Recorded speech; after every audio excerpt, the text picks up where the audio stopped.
La wilaya de Tizi Ouzou est une wilaya côtière qui longe la bande littorale centre du pays sur un linéaire de 66 km. Son territoire se caractérise par un relief de type montagneux entièrement peuplé où s'agrippent plus de 1540 villages. Socialement bien structuré, ce qui la distingue des autres wilayas du point de vue de sa configuration.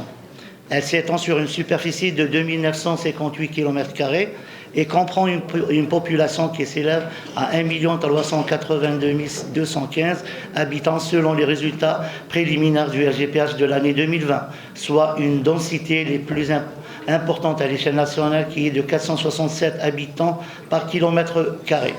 La wilaya regorge d'importantes potentialités et atouts naturels, économiques et touristiques et recèle un potentiel inestimable en matière de ressources humaines bien en place, jeunes, dynamiques et suffisamment formées. Dans le cadre de déconcentration administrative, des directions de l'environnement de wilaya ont été créées afin d'assurer la mise en œuvre de la politique environnementale au niveau local. Elle constitue le relais du ministère de l'Environnement et de la qualité de vie au niveau territorial. Donc c'est pour cette raison que la direction de l'environnement mène des actions qui s'inscrivent en conformité avec les orientations contenues dans le programme global d'investigation du ministère, à savoir l'application, mise en œuvre et respect du cadre réglementaire en matière de protection et préservation de l'environnement dans le cadre du développement durable, la réduction des pollutions et nuisances avec projection des techniques propres basées sur les principes de recyclage, de récupération, de réutilisation et de valorisation, application de la taxe sur les activités polluantes et ou dangereuses, la veille au contrôle et surveillance des établissements causant des nuisances, préservation éventuellement de la diversité biologique, amélioration de la qualité du service public, exécution du programme d'investissement et le programme de sensibilisation, d'information et l'éducation à l'environnement. Bien sûr, avec un partenariat avec la société civile en impliquant le mouvement associatif et le citoyen dans le domaine de la protection, de la préservation des milieux et de l'amélioration du cadre de vie. Notre intervention va s'articuler sur quatre thématiques ou axes. Le premier, c'est la préservation de la biodiversité des écosystèmes. La deuxième, c'est le volet de sensibilisation et d'éducation environnementale. Troisième, c'est l'environnement urbain et industriel. Et je terminerai par des perspectives de développement. Les thématiques ont été choisies en fonction des 4 services dont dispose la direction de l'environnement. Donc, chaque service est dédié à une thématique bien déterminée. Donc, je commencerai par la biodiversité. Le souci de M. Aladiev dans son introduction, et là il y a tout un service là-dessus, c'est la préservation de la biodiversité et des écosystèmes. La wilaya de Tizi Ouzou recèle d'importantes ressources naturelles telles que l'eau, les forêts, la faune et la flore, y compris le patrimoine génétique, les interactions dans les dites ressources ainsi que les sites, les paysages et les monuments naturels. Avec cette définition, on voit carrément l'horizontalité du secteur. Donc, on travaille en étroite collaboration avec tous les secteurs. Aucun secteur n'est exclu. Quand on parle de biodiversité, on passe sur la diversité faunistique et la diversité floristique. Dans la diversité faunistique, là, c'est pour faire un aperçu par rapport au trésor que recèle notre wilaya. Il ne faut pas oublier qu'on démarre de 2308 du sommet de montagne jusqu'à 0 au niveau du littoral. Donc on a tout le cortège faunistique et floristique qui s'installe et qui est très très vulnérable et sensible à protéger. Donc on a 434 espèces faunistiques ont été recensées, dont 91 sont protégées. On a 34 mammifères, 131 espèces d'oiseaux, 18 espèces de reptiles, 7 espèces de batraciens, 3 mollusques et 237 espèces d'insectes Et je termine par 4D myriapodes.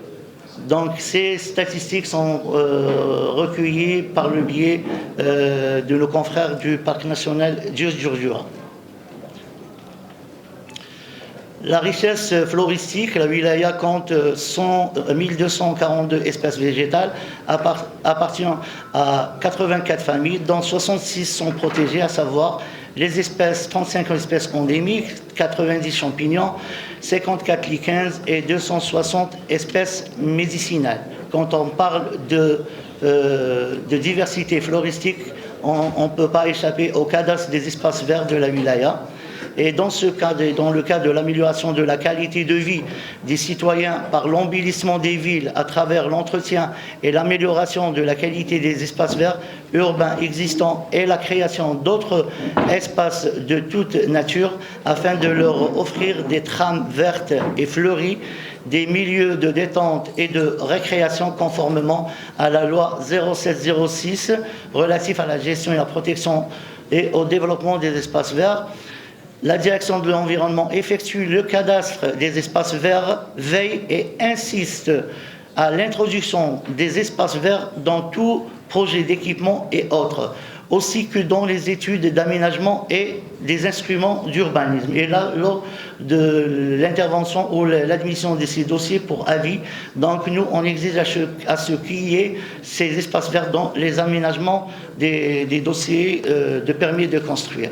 La direction veille à l'actualisation annuelle du cadastre des espaces verts à travers la wilaya. Il a été relevé qu'on a actuellement 237 espaces verts recensés à travers la wilaya, 163 ont fait objet de classement. Il est à noter que le chef-lieu de la wilaya connaît une dynamique très significative sur le plan aménagement et réhabilitation des espaces verts. Donc on a 12 projets d'aménagement de réhabilitation de ces espaces financés sur le budget wilaya communal et sectoriel et qui sont en cours de réalisation, dont on a 3 jardins publics et 4 jardins résidentiels. Du silence, il y a un directeur qui présente son rapport, s'il vous plaît. Et 6 placettes publiques. Donc une fois ces projets achevés, la commission de wilaya des espaces verts procédera à leur classement.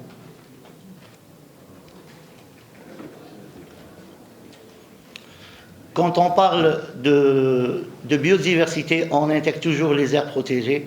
Les aires protégées, donc notre wilaya encèle 21 forêts publiques, un parc national de Djurdjura, c'est le PND. Le massif d'Akfado qui vient juste d'être, l'étude vient juste d'être finalisée et proposée au classement en tant qu'aire protégée. Proposition de 8 sites naturels pour leur classement en aire protégée. Je citerai comme ça l'îlot de Tigzet, l'aire marine allant de Sidi Slimane vers le Cap de l'Est, des communes relevant de Mizarana et Iflissen, l'aire marine de Azfoun, la forêt de Bnirobri et bien sûr le site artificiel, parce que même les barrages sont classés autant que protégés. Voilà, donc on entre dans les zones humides qui rentrent dans les aires protégées. La wilaya, comme vous le connaissez, dispose de 100 zones humides, 5 barrages artificiels, donc qui sont en cours d'exploitation et 2 en cours de réalisation, 75 retenues collinaires et 20 zones humides naturelles telles que les oueds et les lacs. Toujours dans la biodiversité, du moment qu'on est sur une wilaya côtière avec ses 5 communes, donc il y a un plan d'aménagement côtier qui est le PAC. Parmi ces activités de la commission intersectorielle chargée du suivi du plan d'aménagement côtier, il traite les dossiers de demande d'actes d'urbanisme avec des sorties sur site, relever ou constater les infractions en particulier à l'intérieur de la zone non édéfécondée, Depuis la création de cette commission, on a 176 infractions relatives aux constructions illicites sur la bande littorale. Pour cette année, on a enregistré uniquement 4. Toujours dans l'émission de cette commission, il y a des traitements des dossiers dans le cadre dans le cadre d'études des dossiers de demande d'actes d'urbanisme sollicités dans la bande littorale. Donc on a 71 dossiers qui ont été traités par la commission et 59 dans le cadre de la loi 08-15. Dans le domaine de la protection-préservation de littoral, on a le plan de wilaya Tel al-Bahar. Tel al-Bahar, ça veut dire c'est Telous al-Bahar. Donc on a pris les deux abréviations pour former le mot Tel al-Bahar.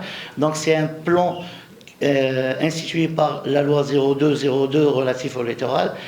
Et c'est un plan organisationnel, c'est l'équivalent d'un plan Orsec au cas où on a un problème ou pollution ou accident,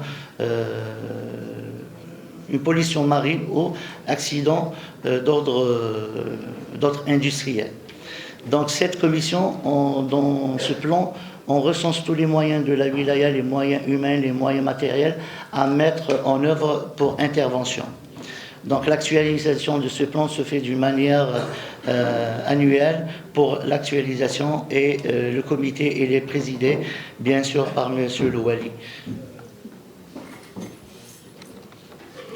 Toujours dans le cas de la protection du littoral, on ne doit pas oublier les actions menées par nos collègues du commissariat national du littoral, notamment les opérations de sensibilisation et de l'éducation à l'environnement, parce qu'ils ont déjà initié le tri au niveau des établissements scolaires, au niveau des trois paliers, et ils procèdent à la sensibilisation relatif aux déchets sur le littoral.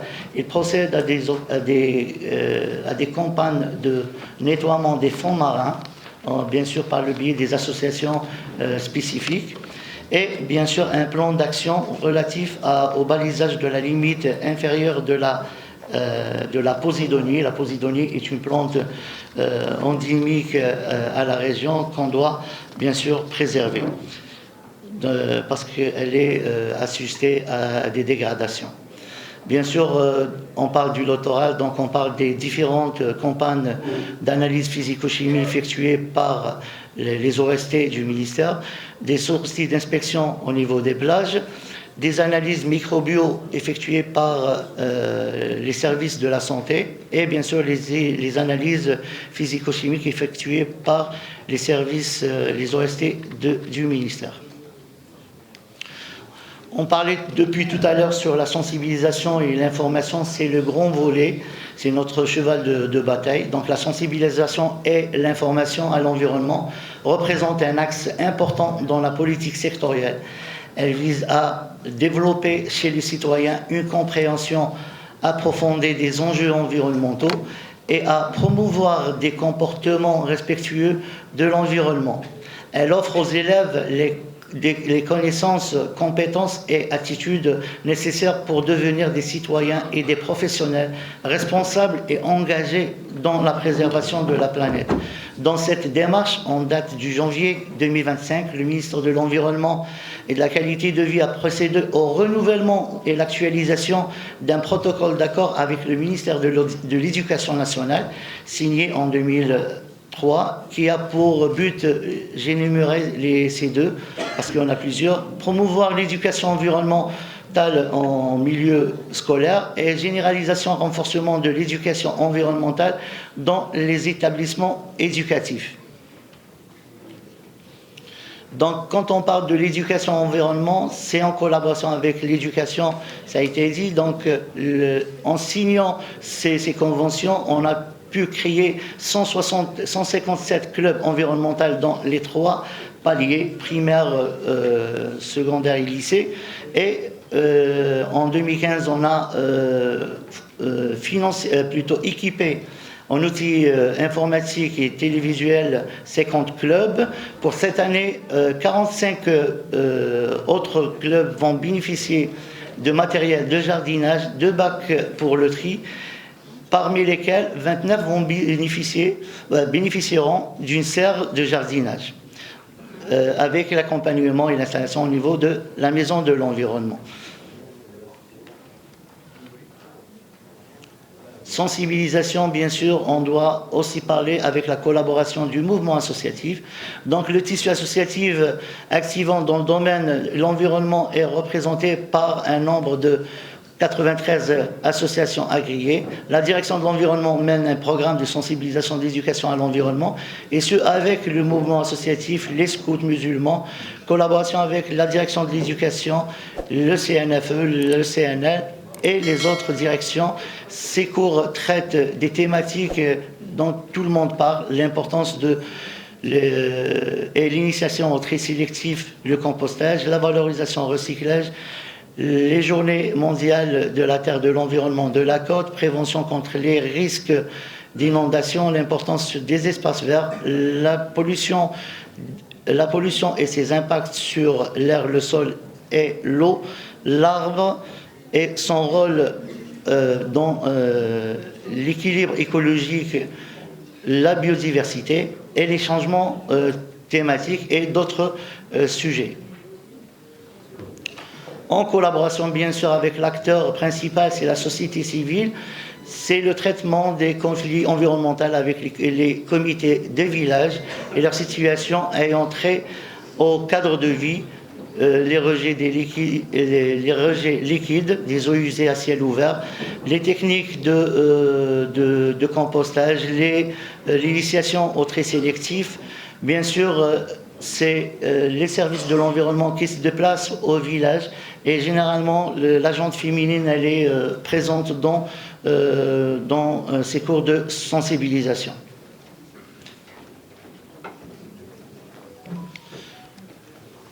Information, donc là c'est l'accompagnement aux jeunes porteurs de projets, c'est un soutien offert à ceux qui ont une idée ou des initiatives visant à protéger ou à améliorer l'environnement grâce à l'accompagnement dans la création des startups. Ils développent une variété de projets tels que l'installation des systèmes solaires photovoltaïques sur les toits, les bâtiments et développement des parcs solaires. Quand on parle d'information, sensibilisation et éducation à l'environnement, on ne peut pas oublier ou omettre les émissions radiophoniques, bien sûr les émissions TV et les opérations de plantation, et bien sûr d'autres cours qui sont dédiés aux différentes journées célébrées par la direction de l'environnement. Et voici quelques-unes, donc la journée mondiale des zones humides, la journée de l'arbre. Je vous laisse le soin de visualiser les différentes festivités. Là, c'est pour dire qu'on est tout le temps présent avec les différents secteurs, et notre rôle, c'est l'information, c'est la sensibilisation et l'éducation à l'environnement. Tout ça contribue dans le but principal, c'est changer notre comportement et bien sûr adhérer à la démarche gouvernementale dans l'optique d'avoir un environnement sain et propre. Ça, c'est un investissement à long terme. On investit dans l'enfant pour avoir une société propre et saine. Le 11 décembre, c'était la journée mondiale de la montagne, c'était la dernière journée des festivités. Le troisième axe, c'est l'environnement urbain et industriel. Donc là, on parle sur la gestion environnementale et l'amélioration du cadre de vie du citoyen, qui doit constituer un objectif central du programme d'action pour l'environnement et le développement durable. Aujourd'hui, l'aggravation et la dégradation de la situation environnementale est due essentiellement à l'accroissement galopant de la population ainsi que le manque de structures de traitement. Cette problématique a poussé les pouvoirs publics d'arrêter une stratégie pour y remédier dans un contexte d'une démarche concertée avec une vision intersectorielle, globale et intégrée. Pour le secteur de l'environnement, on dispose d'un portefeuille financier. Donc, sur le PSD, on a 7 opérations, dont 3 elles sont frappées par le gel et 2 par le gel partiel. Le gel partiel a touché le CET de Iloula Oumalo, des charges contrôlées de Wadia. Par contre, les celles qui sont touchées par le gel, on citerait l'incinérateur, le parc citadin et le CET de Mizarana, avec une AP globale de 2,385 milliards de dinars, soit un total d'opérations gelées, c'est 1,277 374 563,53 dinars, soit un pourcentage de 54% de gel par rapport au montant global.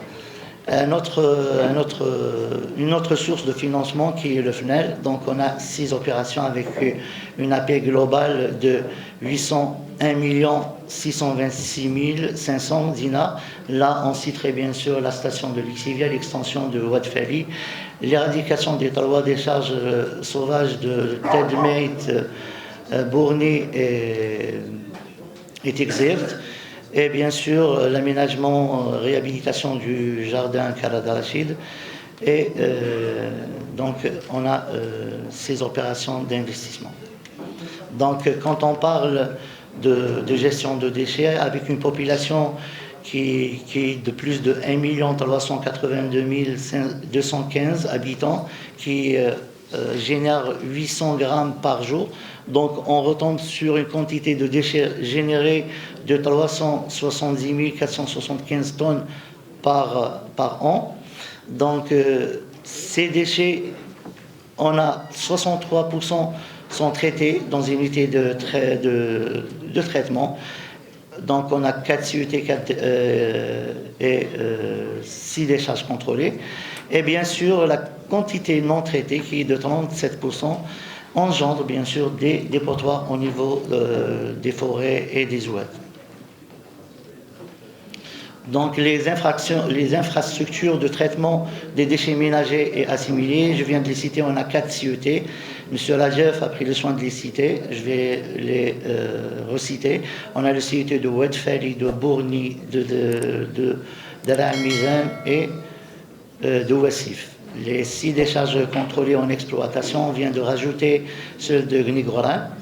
Donc on a Gnigoran, Tedmate, Bnizmenzer, Bnidwala et Farhoun. Et bien sûr, un centre de tri avec une capacité de 150 tonnes jour. Donc, ces unités de traitement prennent en charge les 53 communes desservies. Et bien sûr, avec l'ALIA citée, celle d'Elixivia, la wilaya de Tizi Ouzou vient d'être dotée d'une station de traitement d'Elixivia avec un système d'osmose inverse, d'accord, qui a coûté au pouvoir public plus de 180 millions de dinars. Ces unités sont gérées par l'EPIC CET. Là, dans l'image, on a la mise en service de la nouvelle station de traitement d'Elixivia au CET de Bourni. C'est à l'occasion des festivités du 11 décembre de cette année. Donc, pour ce faire, donc, cette station, elle traite d'abord l'Elixivia de Bourni. Et là, on sollicite l'API de Tizi Ouzou dans la mesure des possibles. Monsieur le Président, on vous sollicite, si c'est possible, de doter le CET de Oued Fali avec un camion hydrocureur qui va nous permettre d'acheminer l'Elixivia des autres unités de traitement vers Bourni. Donc, on a parlé d'un centre de tri. Et bien sûr, on ne pourrait pas oublier les 32 aires de tri réalisées par les villageois qui sont accompagnés par les services de la direction de l'environnement. Et bien sûr, ça, c'est la contribution du concours Aïsset Rabah dans la promotion du tri sélectif au niveau des villages. Donc, cette carte, elle fait ressortir les stations de traitement des déchets, donc les 4 CET et les 6 décharges contrôlées, le centre de tri. Là, on a la carte, elle traduit les communes desservies par les stations de traitement de déchets. On a ceux qui sont en bleu, c'est le CUT de Oued Fali. Celles qui sont en rouge, c'est les communes qui ne sont pas encore desservies. Bien sûr, on rajoute les deux autres, celles de Mizarana et Iflissine. Là, leurs déchets déversent en hors wilaya. Sinon, les autres, ils sont pris en charge par les unités de traitement. Donc là, on a le taux de couverture des communes de la wilaya de Tizi Ouzou. En vert, c'est pris en charge. En rouge, c'est toujours soit des décharges communales. Et les deux en bleu, ça c'est les déchets sont acheminés hors wilaya. Donc l'autre rôle, c'est le contrôle et inspection des installations classées. C'est toute activité à ces nuisances. Et les installations classées sont des activités qui sont classées de par leur activité, de par leurs produits et de par leur process. Donc tout ça génère des nuisances et c'est pour cette raison qu'on les appelle des installations classées. Au niveau de la wilaya de Tizi Ouzou, on a recensé à ce jour 2808 installations classées. Donc elles sont réparties autorisation MINISC 7, autorisation WELI 102 et autorisation PAPC 965 et le régime déclaratif au niveau des communes qui est de 1734. Ce recensement il n'est pas exhaustif, l'activité elle est toujours en marche, donc il y a toujours de nouveaux dossiers qui atterrissent chez nous. Donc c'est pour cette raison il y a l'autre tableau qui traite les différentes études de danger, études d'impact, les notices et les audits. Notre niveau de la direction, nombre de dossiers qu'on a actuellement, on a 10 études d'impact, 22 approuvées, rejetées il n'y a pas. Donc, les notices 33, approuvées 39, rejetées 4, et les audits, on a 69 dossiers déposés, 60 approuvés, 8 rejetés, les études de danger 44 déposées, 43 approuvées et un rejeté. Bien sûr, ça a mené à la création de 59 avec des autorisations d'exploitation, 19 autorisations du WALI, 5 autorisations du PAPC, celles qui sont recensées. Alors, si on lit bien les tableaux, on voit une discordance quand on a étude d'impact 10 dossiers et on a approuvé 22. Ça, on vient de récupérer les études de l'année N-1. Donc, c'est un cumul qu'on vient d'avoir pour cette année.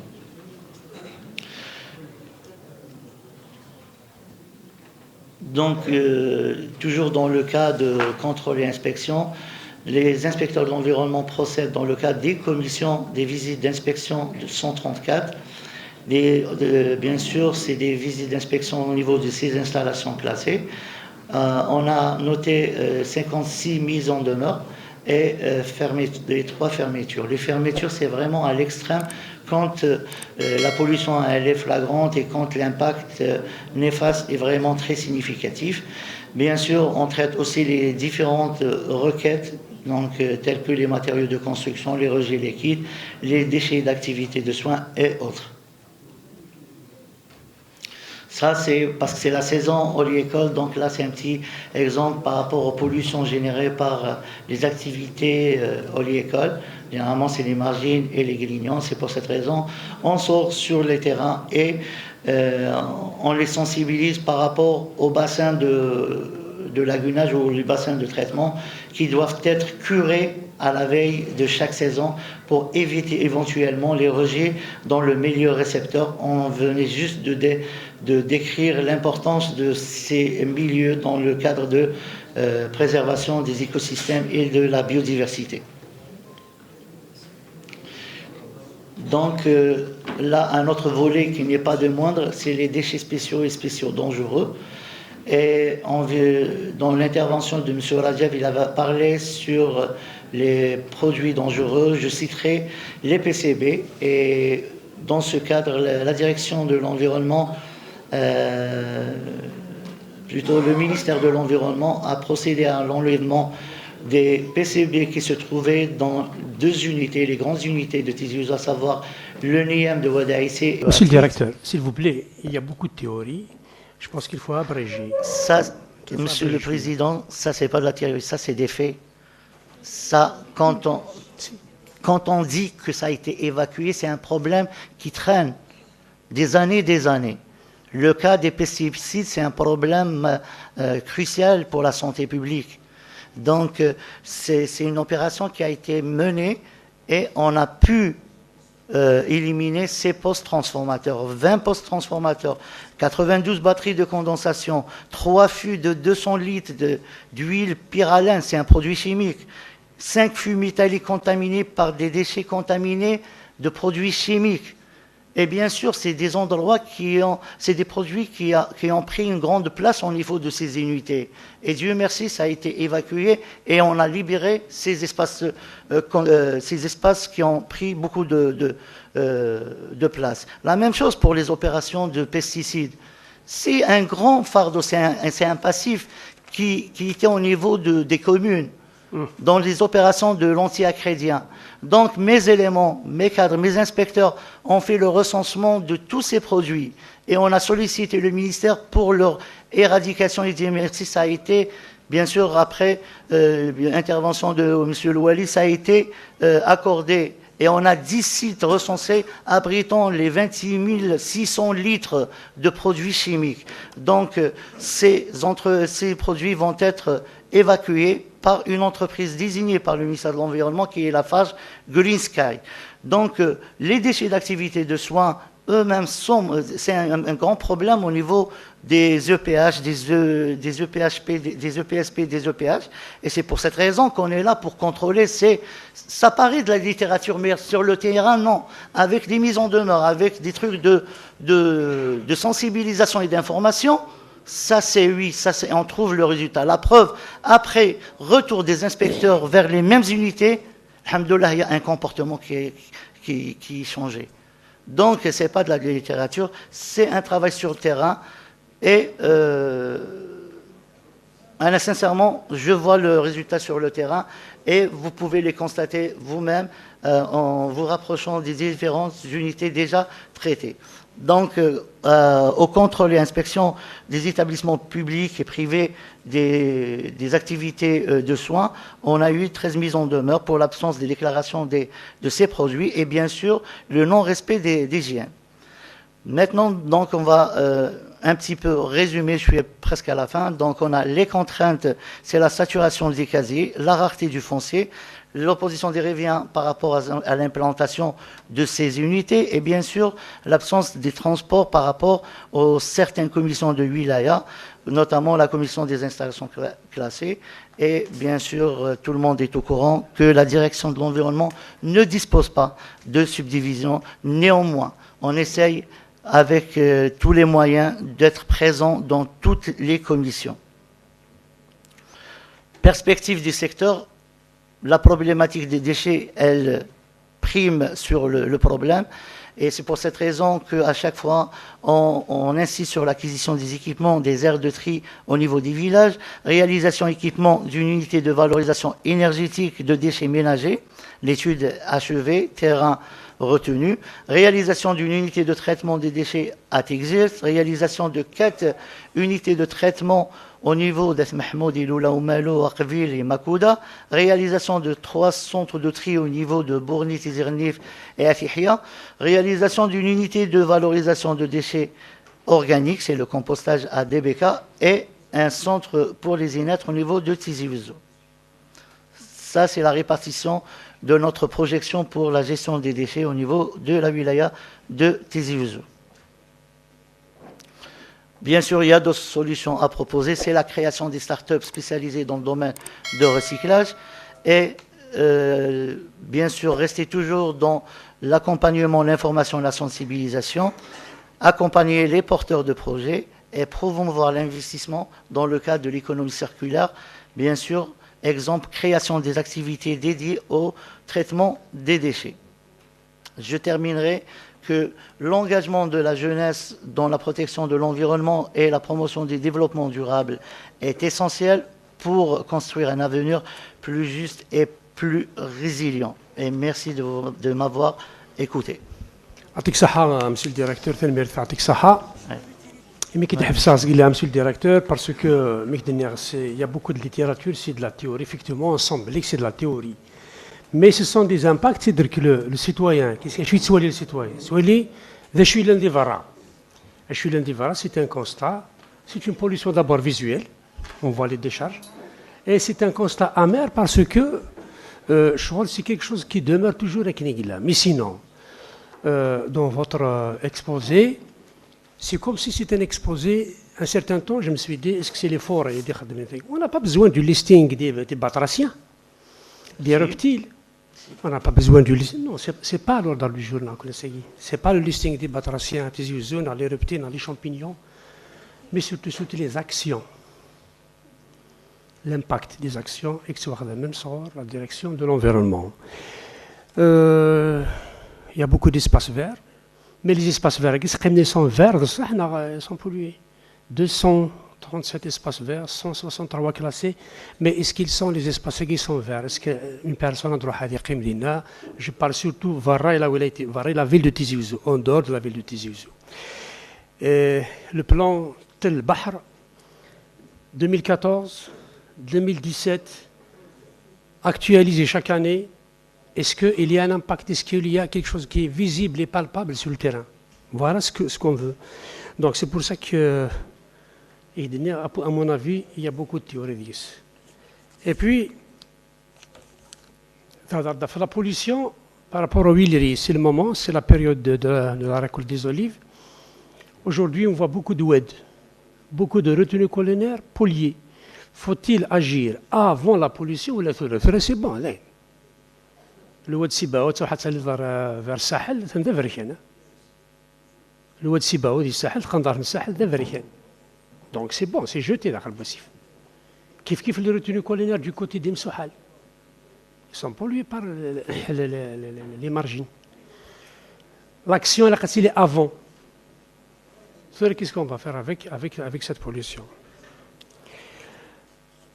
Voilà, donc c'est bien d'énumérer les contraintes et c'est bien de donner les perspectives. Et j'espère bien que l'ensemble des élus on va discuter en long et en large sur la question environnementale. Inch'Allah, on va sortir avec des délibérations. Voilà, donc on passe à l'autre point d'ordre du jour. Une précision. La réhabilitation des espaces verts ماهيش من مهام مديرية البيئة، ماهيش من مهامها، هي تحصي تبريوريزي تكلاسي بس ما تخدمش لي زيسباس فير. ليسباس فير هي الجماعات المحلية، هي القطاعات. برك باش نكونوا في الصورة برك هذا كان. شكرا.